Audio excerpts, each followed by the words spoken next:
acoustic device LRAD.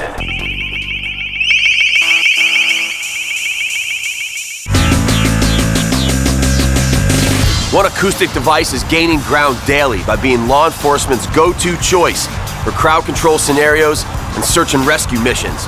That device is LRAD. I'm Terry Shepard, and this is Digital Justice.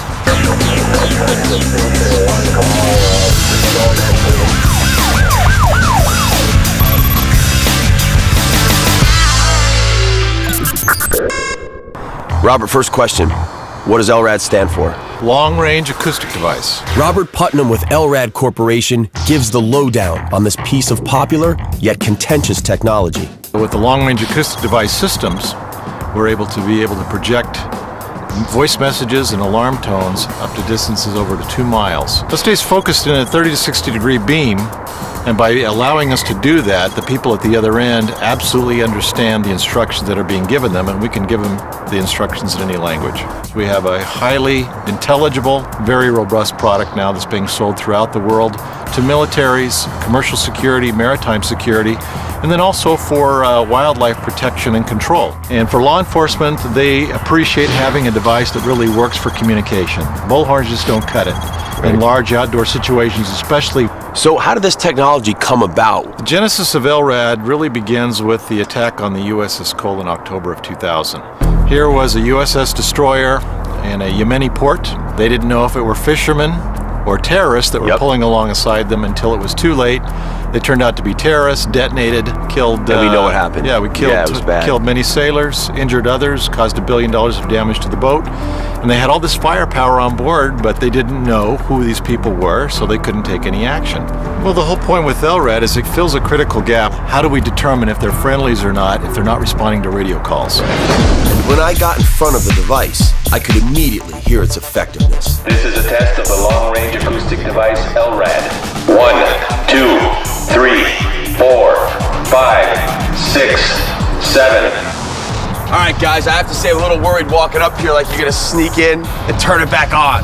Scott, you were the operator on that one. Yes, Thank sir. you. Right off the bat, first impression, I felt like there was a dude standing right here yelling in my ear, but it was really clear. Here you have the back of the head unit where all the electronics are housed. You got the power switch you turn on. Power is activated by the control unit, which you have the on-off position. Right. This is a standard MP3 player, so you can put whatever test files or any kind of audio media on this MP3 player. You will be given food, water, and medical attention. Because it can broadcast effectively up to 2 miles away and very powerfully, you can mount it on helicopters, fly over and be able to broadcast messages to hopefully the people that you're trying to find. Cover a lot of area quickly rather than putting, in some cases, hundreds of people on the ground in the bushes trying to find people. And then for suicide situations from bridges or buildings, fire departments and high-rise situations. Can also be used more in a bit of an offensive or a defensive manner. How does that work for that? Well, I think you're referring to our alarm tone capability of this. So that's what's gotten most of the interest from people out there on the other side. We really don't look at this as any kind of a weapon, non-lethal or otherwise. And though reluctant to speak on camera, law enforcement officials stand behind LRAD. The alarm tone is mostly used, especially in law enforcement applications, especially when protests get out of control or you get large crowds. And with LRAD, that fills that critical gap between bullhorns and rubber bullets. But many groups, including the ACLU, have issues with LRAD. I think LRAD has no place at public events and forums, especially ones that any free speech expression activity is too intimidating, it's too scary, and so chills speech that we want to encourage in a democracy. Are these machines causing any harmful side effects to the eardrums and the senses? Some would say it is possible that they are. So that would be considered torture. My wife had one used on her in Oakland. It was like a kind of psychological torture. Like it's in your brain and you can't think, you can't move. I'd rather be tased, shot with a rubber bullet, maced, and then kicked in the balls than have my eardrums erupted. Like anything else, if it's too loud, like a fire siren or a police siren, you put your hands over your ears. Right. By doing that, it cuts 25 dB of sound pressure level instantly. You can still hear it, you can still understand it, but it's not going to hurt your hearing. Right. It's just a different thing to have this, magical voice being beamed at you or even bringing you down. Traditional public order policing has its value. Well, I think you have some people out there, especially during protest situations, who view this as, hey, this is not allowing us to protest or do what we want. We know of one case in regards to the Pittsburgh G20 summit where LRAD was deployed.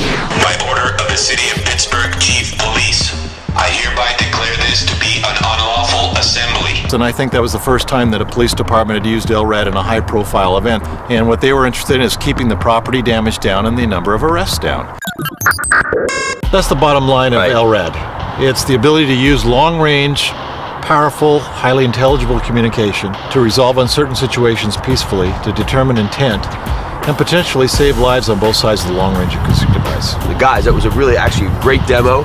Thank you. And maybe could I borrow this for a party? Come on. There you have it. In the eyes of law enforcement, LRAD is an effective tool that's use will certainly continue to spread. But in the eyes of others, it's a potential weapon just waiting to be abused. No matter the opinion, it looks like LRAD is here to stay. I'm Terry Shepard, and this has been Digital Justice.